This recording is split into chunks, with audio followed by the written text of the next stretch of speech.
आपसे जानना चाहते हैं कि एक्टोपिक क्या होता है और कितनी परसेंट प्रेगनेंसी में, कितनी परसेंट महिलाओं में पॉसिबिलिटी होती है? एक्टोपिक वो प्रेगनेंसी है, नॉर्मली हम प्रेगनेंसी क्या होती है, हम ऐसा सोचते हैं कि प्रेगनेंसी बच्चेदानी के अंदर होती है, लेकिन ये प्रेगनेंसी तो होती है लेकिन बच्चेदानी के अंदर नहीं होती है, ये बच्चेदानी के बाहर होती है।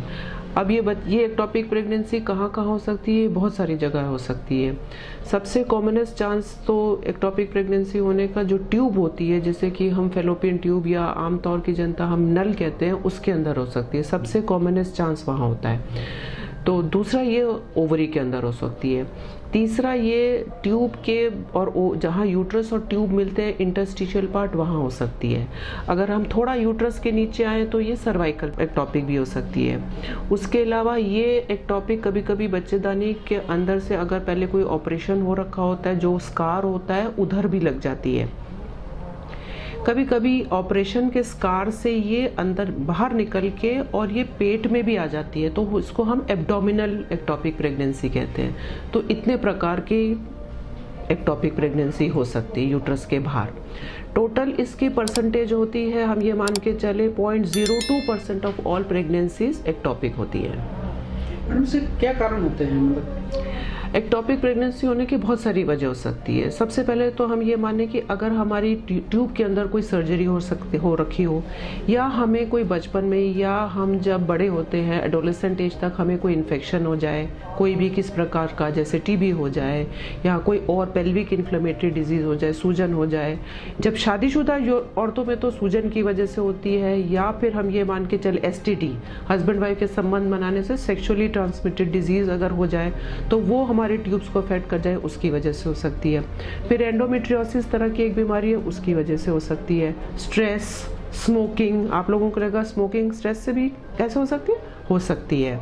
और आजकल के अगर सिनेरियो में देखा जाए तो क्योंकि इनफर्टिलिटी बहुत कॉमन हो गई कि बच्चा नहीं लग रहा, जिसे हम बांझपन कहते हैं, बांझपन के जो इलाज होने लगे जैसे ART, असिस्टेड रिप्रोडक्टिव टेक्निक्स, उनकी वजह से भी ये एक टॉपिक बहुत ज़्यादा होने लगा है और देखने में मिला है हमें। प्रॉब्लम होने के लक्षण जो होते हैं क्या होते हैं? कैसे एक पेशेंट को मालूम पड़ता है कि इस समस्या देखो, आप कैसे हाँ, पेशेंट को तो ये मालूम नहीं चलेगा, उसको तो मालूम लगेगा कि मेरे तो दिन चढ़ गए, मैं तो प्रेग्नेंट हूँ। लेकिन वो कब दिखाने आता है? या तो उसको पेन नीचे के एरिया में, अपने नीचे के एरिया में पेन होना शुरू होता है, उसको थोड़ी थोड़ी ब्लीडिंग शुरू होती है, तो उसको वो घबराती है, तब वो हमारे पास आती है। तब हमें ये देखना होता है कि एक्टोपिक प्रेगनेंसी हमारे पास दो तरीके से प्रेजेंट कर सकती है। एक तो वो स्टिल अभी जीवित है और अपनी जगह है। कभी कभी जो कॉमनेस्ट कॉज मैंने बोला कि वो ट्यूब में हो जाती है, तो कभी कभी ट्यूब फट जाती है। क्यों? क्योंकि यूट्रस एक ऐसा ऑर्गन है जिसको बड़े होने की क्षमता है, वो पूरा बच्चा अंदर रख लेता है और फिर उसमें डिलीवरी होती है। ट्यूब इतना छोटा ऑर्गन है कि वो बहुत समय तक वो बच्चा उसमें नहीं बढ़ सकता, तो वो फट जाती है। सिंपल अगर एक्टोपिक लगी हुई है और ट्यूब फटी नहीं, तो वो पेन करके आती है और ब्लीडिंग करके आती है। तो हमें ये देखना होता है कि वो हमारे पास किस स्टेज ऑफ प्रेगनेंसी में आई। अगर ऐसा है कि वो 5 वीक की प्रेगनेंसी हो गई, 5 सप्ताह की, तो हम तुरंत सोनोग्राफी करवाते हैं। 5 वीक की प्रेगनेंसी बच्चेदानी के अंदर हमें दिखनी ही चाहिए। अगर 5 हफ्ते की प्रेगनेंसी हमें सोनोग्राफी के दौरान बच्चेदानी में नहीं दिखी, तो हमारे को सतर्क हो जाना चाहिए डॉक्टर को कि क्यों नहीं दिख रही। और पेन से और ब्लीडिंग से पेशेंट आई है, तो हमें ये समझ लेना चाहिए कि ये एक्टोपिक प्रेगनेंसी हो सकती है, तो हमें उसको अंडर ऑब्जर्वेशन रख लेना है। कभी कभी अगर एक्टोपिक प्रेगनेंसी अगर ट्यूब फट गई, तो वो कैसे प्रेजेंट करेगी? तब भी उसको बहुत सिवियर पेट में दर्द होगा, बहुत तेज फैला हुआ दर्द होगा। कोई सी एक पर्टिकुलर जगह पे नहीं कि लेफ्ट साइड में एक्टोपिक है तो लेफ्ट साइड में पेन हो, राइट साइड में है तो राइट साइड में एक्टोपिक नहीं, जनरलाइज पेन होगा एकदम। उसको कभी कभी बेहोशी आने लगेगी, सिनकोपी हो जाएगा, उसको शॉक हो जाएगा, क्योंकि अगर वो फट गई तो पेट में इतना खून इकट्ठा हो जाता है कि उसका BP एकदम गिर जाता है और वो शॉक में आएगी एकदम। और उसका टिपिकल शोल्डर टिप पेन होता है, उसको वो इस जगह पेन बताती है। तो ये एकदम से है कि इमीडिएट सोनोग्राफी कराओ तो हमें पता चलेगा। अगर 4 वीक्स में तो यूजुअली ऐसा नहीं होता, हमें 5 वीक्स के आसपास ही पेशेंट आता है। अगर नहीं दिख रही तो हमें उसको ऑब्जर्वेशन में रखना है 2-3 दिन 4 दिन, और फिर हम उसकी रिपीट अर्लियर सोनोग्राफी करा के देखेंगे। अगर हमें 4-5 दिन 2-3 दिन बाद भी नहीं दिख रहा, तो ये समझ लो। और फिर अब जो है वो ट्यूब में वो प्रेगनेंसी दिखने लगेगी साइड में, यूट्रस में नहीं, साइड में एक मास या गांठ दिखने लगेगी। अगर हम उसको कलर डॉपलर अल्ट्रासाउंड कराएंगे तो वो हमें स्पेसिफिकली बता देगा कि यहाँ पर प्रेगनेंसी लगी हुई है। प्रेगनेंसी या तो लेफ्ट ट्यूब में है, लेफ्ट एक्टोपिक है, या वो राइट ट्यूब में है तो वो राइट एक्टोपिक है।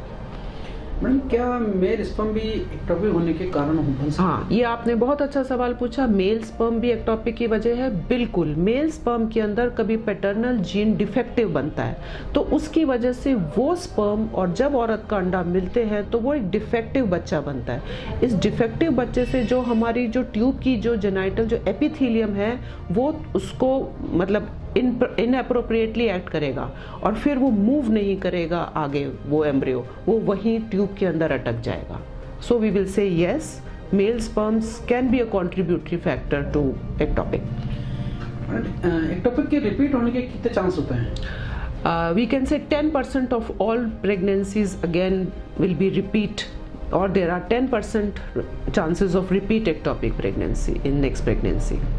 इसका डायग्नोस किस तरह से किया जाता है? वो simple ultrasound is the best diagnostic tool which will help us बताने के लिए कि 5 वीक्स की प्रेगनेंसी अगर नहीं दिख रही है यूट्रस के अंदर, then we will ask the sonologist to do a colour Doppler and see कि हमें किसी और ट्यूब में, ओवरी में या नीचे, अगर पेशेंट हिस्ट्री बता रहे हैं कि मेरा कोई प्रीवियस सिजेरियन हो रखा है तो उस साइट पे या सर्वाइकल एरिया में वो देखे कि वहाँ पर दिख रही है कि नहीं। वैसे ब्लड टेस्ट भी है डायग्नोस करने के लिए, बट वो इतना सिग्निफिकेंट नहीं है, तो I would not wish and advise कि वो करें। हम ultrasound is the best technique to tell us. Madam last में हम चाहते हैं कोई मैसेज आप दें प्रेग्नेंट महिलाओं के लिए कि उनके साथ ऐसा किसी के साथ भी हो सकता है? देखो, अगर आप ये पूछेंगे कि प्रिवेंशन कैसे है तो there is no way we can prevent the pregnancy. हमें सिर्फ सतर्क और जागरूक रहना है कि हमारे पास अगर ये ऐसे हमारी हिस्ट्री में कुछ ऐसा पॉजिटिव है, हम स्मोक करते हैं, हमें स्ट्रेस बहुत है, हम कोई ट्रीटमेंट ले रहे हैं इनफर्टिलिटी, बांझपन का, या हमें एंडोमेट्रियोसिस है, कोई बीमारी है, कोई सर्जरी हो रखी है, या हमें कोई इन्फेक्शन हुआ है, तो हमें सतर्क रहना है। और जैसे ही हमें प्रेगनेंसी लगती है तो आइडियली डॉक्टर को दिखाना है। इफ नॉट देन अगर हमें थोड़ी ब्लीडिंग या पेन हो रहा है तो हमें दिखाना है।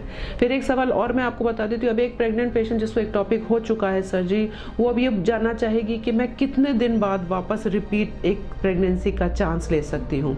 तो मेरी राय ये रहेगी कि हमें एटलीस्ट 3-4 मंथ्स तो वेट करना ही करना है। ठीक है, थैंक यू।